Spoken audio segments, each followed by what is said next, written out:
Alright, so today is day 2 of solving rational equations. So we started rational equations yesterday, and so we're going to continue them today. We know that we solve for x, and then we check the solution, making sure that our denominator cannot equal 0 whenever we're plugging that x value back in. So we're going to start with the pink ones, and then the yellow ones will be for y'all to do for homework and to turn in on Canvas. So on number 1, whenever we have these fractions, just like with our fractions with only numbers, whenever we are trying to combine them, be that with addition or subtraction, what we want to do is get a common denominator. So in order for us to have a common denominator, we need to find out what is our least common multiple. So on number 1, with 3 and 2 as our denominators, the closest we can get them to be the same would be 6. So in order for my first fraction to have a denominator of 6, I would need to multiply by 2 over 2. Then with x over 2, in order for that to have a denominator of 6, I need to multiply by 3 over 3. And the reason that I am putting that same number over itself, so 2 over 2, 3 over 3, is because I want to multiply by something that is equivalent to 1. That way I'm not changing the problem, because we know that multiplying by a 1 is just keeping that same number again. So when I multiply by 2 over 2, I'm keeping it as x over 3. It's just not reduced at that point. So that changes this to 2x over 6 plus 3x over 6 equal to 10. And I can make this into one fraction. And 2x plus 3x, let's do all the steps. So we'll do 2x plus 3x over 6 equals 10. 2x plus 3x is 5x, so 5x over 10, 5x over 6 is equal to 10. And then this looks like a problem that I'd be able to solve. I want to get rid of that division first, so I'm going to multiply by 6 on both sides. And that leaves me with 5x is equal to 60. Divide by 5, and we get x is equal to 12. Now when we're checking whether the solution is extraneous or not, whenever we plug it in, we want to make sure that it doesn't make a 0 in the denominator. The denominators that I was working with originally were 3 and 2. Since there's no variable with them, 3 will never equal 0. 2 will never equal 0.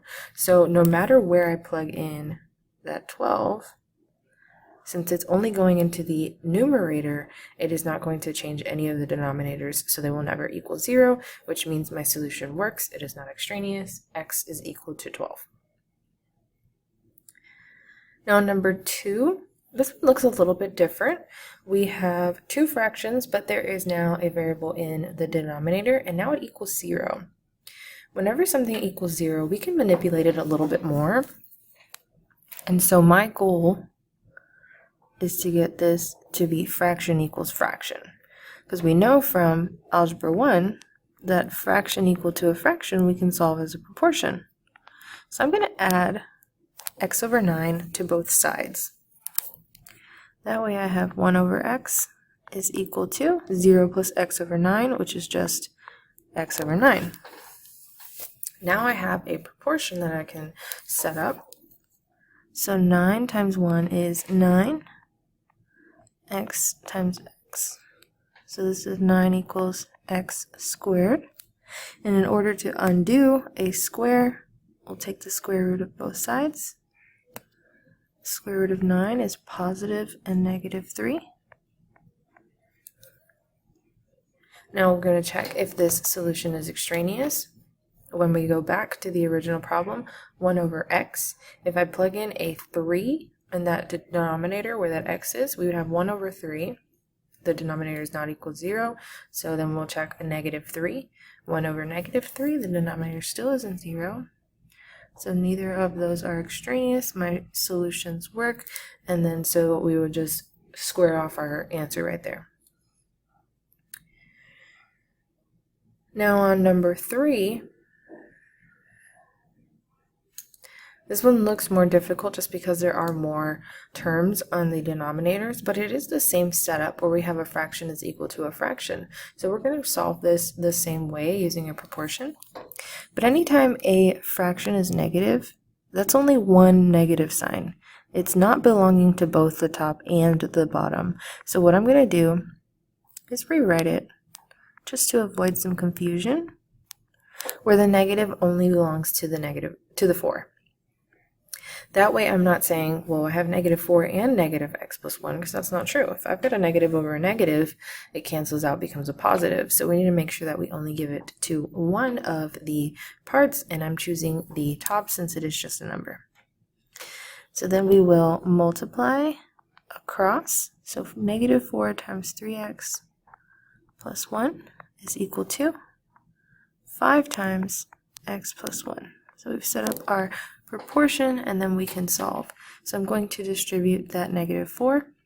I get negative 12x minus 4 is equal to 5 times x plus 1. We distribute 5x plus 5. Then I want to just solve for x. So I'm going to add 12x to 5x. Negative 4 is equal to 17x plus 5. Subtract 5 from both sides. Negative 9 is equal to 17x. Divide by 17. Negative 9 over 17 is equal to x. Then we would plug in that negative 9 over 17 into the denominators. So we have negative 9 over 17 plus 1. Negative 9 over 17 is just under 2, just over 2. And it's not equal 0 when we add 1 to it. In order for that to equal 0 whenever we add 1, it would have to be negative 1. And it is not, so we know that's not going to create a 0. Then 3 times negative 9 over 17 plus 1. You can plug that into your calculator, and you'll see that it does not give you 0. So neither of my denominators would equal 0 with this solution. So it is a good solution, and we'll box it in.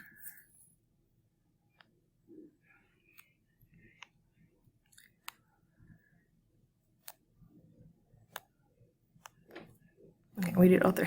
Just checking. On number 10, on numbers 9, 10, and 11, they look a little different just because we're not dealing with only 2 fractions. Now we're dealing with 3. So whenever that happens, we want to create a common denominator, just like we did in number 1. But now we're dealing with variables in there as well. So whenever we need to create a common denominator with variables, what we're going to do is factor the ones that we're given to see what each of them is missing to look exactly the same. So we'll go step by step on this. So first thing I'm going to do is factor my denominators. So I'm going to rewrite it with factored denominators. So I've got, can take out a 2, which would give me 2 times x plus 1. That one stays the same on the top. X squared minus 1 is one of our special cases. We've got a difference of squares.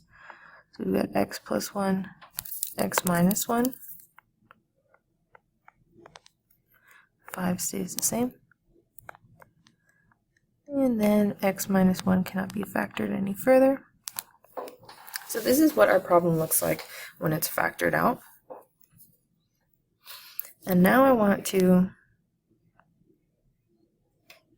create common denominators.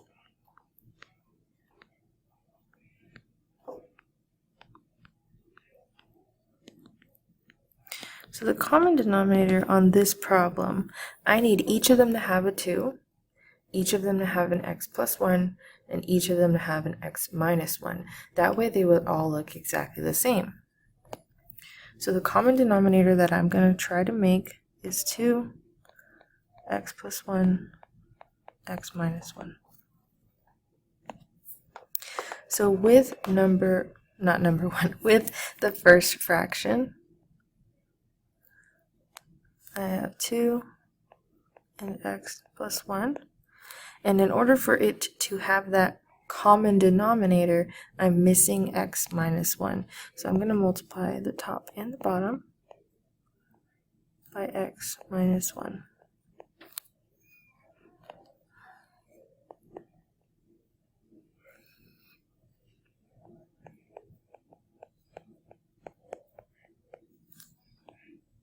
Now on the second fraction, in order for it to have that common denominator, I already have the x plus 1, I already have the x minus 1, but I don't have that 2. So I'm going to multiply top and bottom by 2.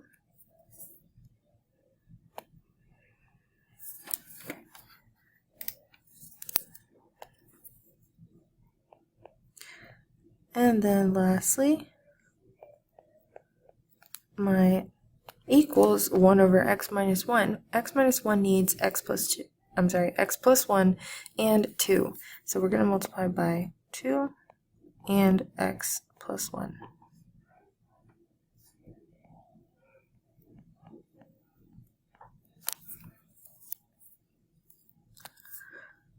So I'm going to multiply those out. 1 times x minus 1 is just x minus 1. And then on the bottom, I've got 2 times x plus 1 times x minus 1. 5 times 2 is 10. On the bottom, I've got that 2 now. I have x plus 1, and I have x minus 1. And then on the top, I'm multiplying by a 2, and I'm multiplying by x plus 1. So 2 times x plus 1 is 2x plus 2, and I distribute. And I now have that 2. I have x plus 1, and I already had that x minus 1. So now we see that they have common denominators. So I'm going to rewrite it with one fraction on the left side.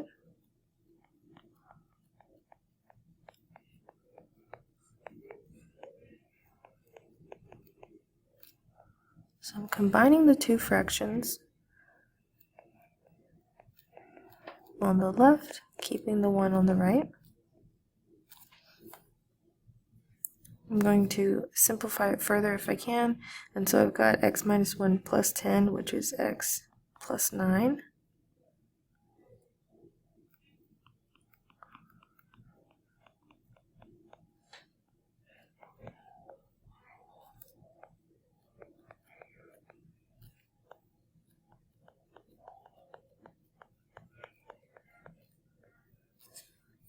Now I'm going to drop the denominators just to work with the numerators for a second so that I can solve for x. X plus 9 equals 2x plus 2. Subtract x. 9 equals x plus 2. Subtract 2. 7 equals x. Now before I box that answer, and I have to check with my original, if I plug in a 7, I've got 2 times 7 plus 2. 2 times 7 is 14. 14 plus 2 is 16. Does not equal 0. So it works on the first one. Then 7 squared minus 1. 7 squared is 49. 49 minus 1 is 48. Does not equal 0. Last fraction, we would have 7 minus 1, which is 6. It's not 0, so none of my denominators become 0, which means my solution works.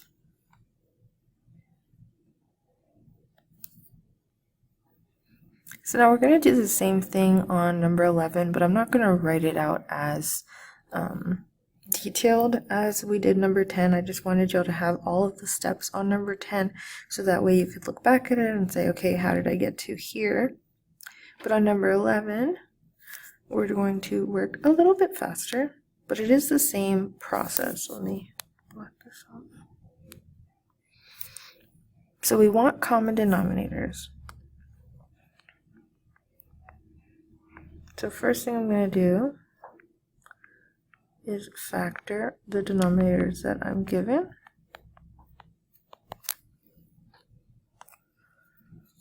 So this is 2 over x plus 3, can't be factored any further, plus 3 minus x is the same thing as negative x minus 3.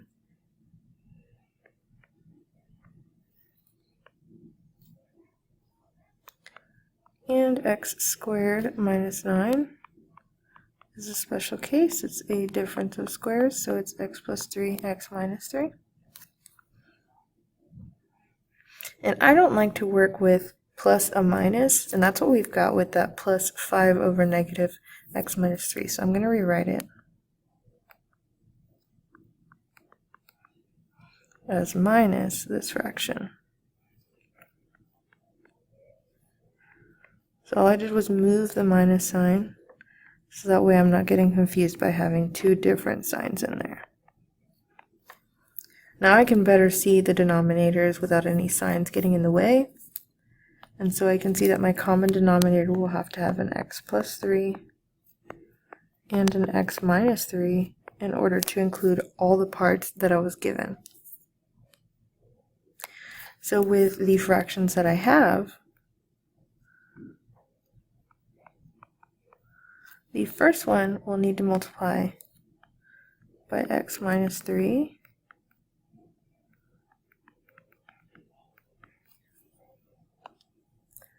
The second one already has the x minus 3, so it is missing x plus 3.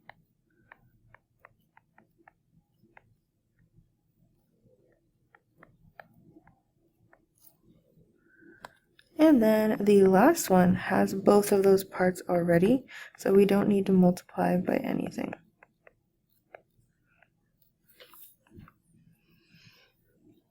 Two times x minus 3 will distribute, and we get 2x minus 6. Oops.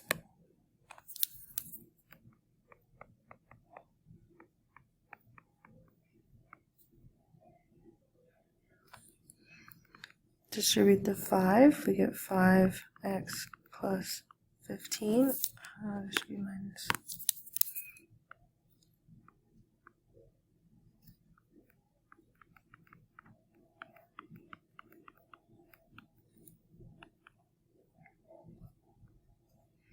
And the 6 stays the same.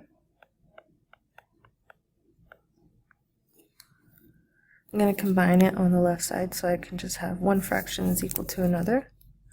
So I would have 2x minus 6 minus all of 5x plus 15. The reason I put that parentheses there is because you need to know that this minus is also being applied to that 15.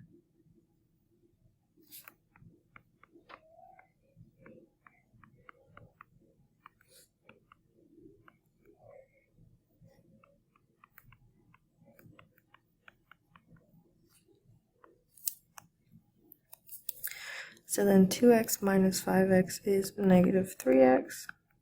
Negative 6 minus 15 is negative 21.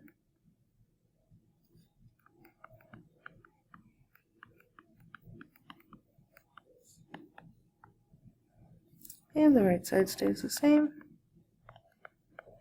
Once I have common denominators with fraction equals fraction, I can drop the denominators and just solve for x. 3x minus 21 equals 6. We'll add 21. Negative 3x is equal to negative 3x is equal to positive 27. Divide by negative 3. And x is equal to negative 9. Before I can box that off, I'm going to see all of my denominators. Negative 9 plus plus 3 does not equal 0. 3 minus negative 9 does not equal 0. And negative 9 squared minus 9 would be 81 minus 9, which does not equal 0. So none of my fractions have a denominator of 0 when I plug in x is equal to negative 9, so that is my answer.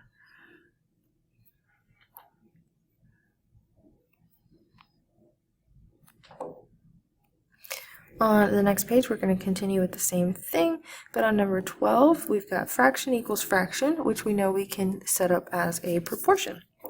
So we're going to take 4 and multiply by x minus 1. We're going to take 6 and multiply by x. Distribute the 4. 4x minus 4 is equal to 6x. Subtract 4x. Negative 4 is equal to 2x. Divide by 2. Negative 2 is equal to x. Now looking at my original problem, I don't have variables in the denominator, so it is impossible for the denominator to ever equal 0.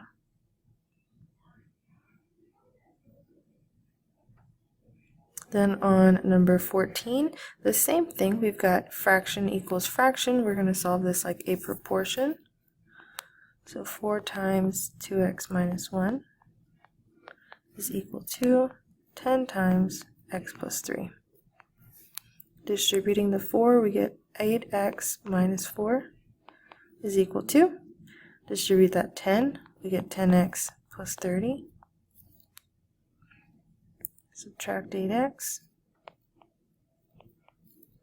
Negative 4 is equal to 2x plus 30.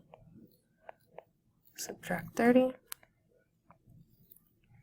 Negative 34 is equal to 2x. Divide by 2. And negative 17 is equal to x.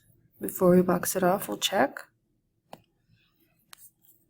Negative 17 plus 3 does not equal 0. 2 times negative 17 minus 1. Negative 17 times 2 is negative 34. Negative 34 minus 1 is negative 35, which is not 0.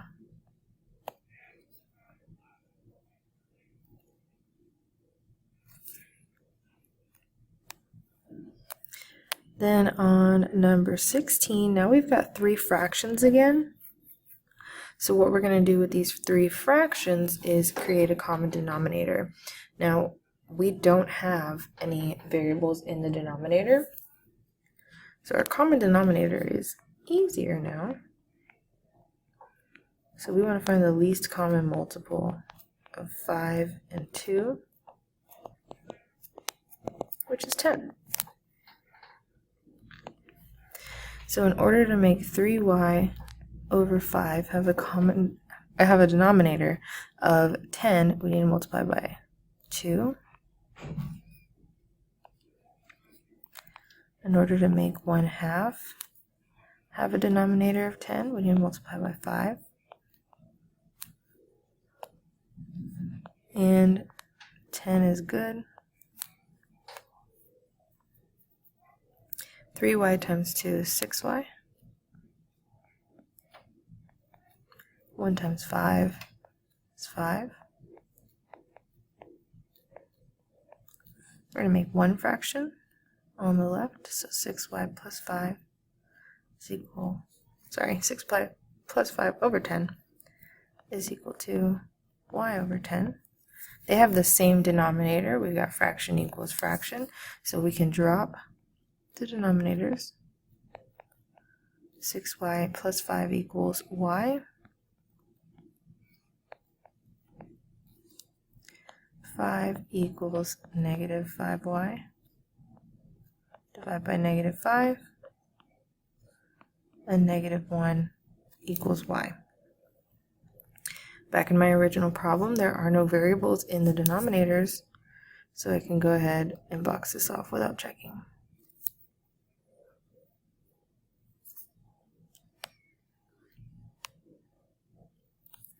Now 18 is a little bit different because yes, we do have 3 fractions, but 2 of them don't have variables in them. On number 16, we couldn't do the same strategy we're going to do on 18 just because 3y and y are both in the numerators. On 18, we've got 2 and 5, so there's only one fraction that has the variable in it. So what we can do is just work with the fractions that we're given and combine them. So I'm going to subtract 2/3 from 5/2. So on the left, we have 3x plus 1 over 6 is equal to, and 5/2 minus 2/3 is 11/6.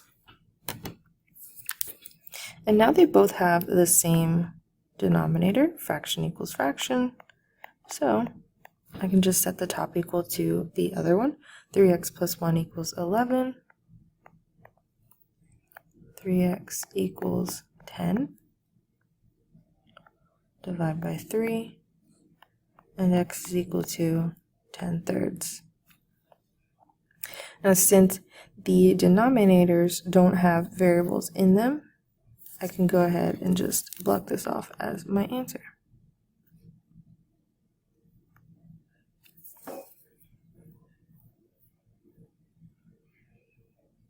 Now on number 20, we can do this like the second problem that we did, where we have that 0 on the right side. We can move one of our fractions. So I'm going to move the second one over by adding the whole thing to the right side.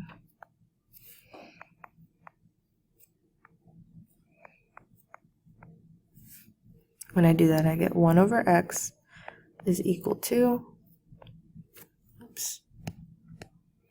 2 over x plus 3. So now I can cross multiply, get 1 times x plus 3 is equal to 2 times x. X plus 3 is equal to 2x. Subtract an x here. And 3 is equal to x. Now when I'm plugging this back in to make sure that it doesn't make a 0 on the bottom, I would just have a 3, which doesn't equal 0. And I would have 3 plus 3, which doesn't equal 0.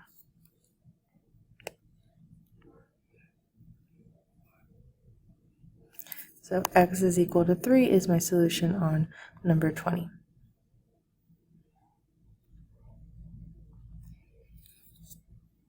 So here are all the notes problems that we did, and then again the yellow ones are for you to do. It's just 10 problems, and then make sure that you turn that in on Canvas, and then that is all for today.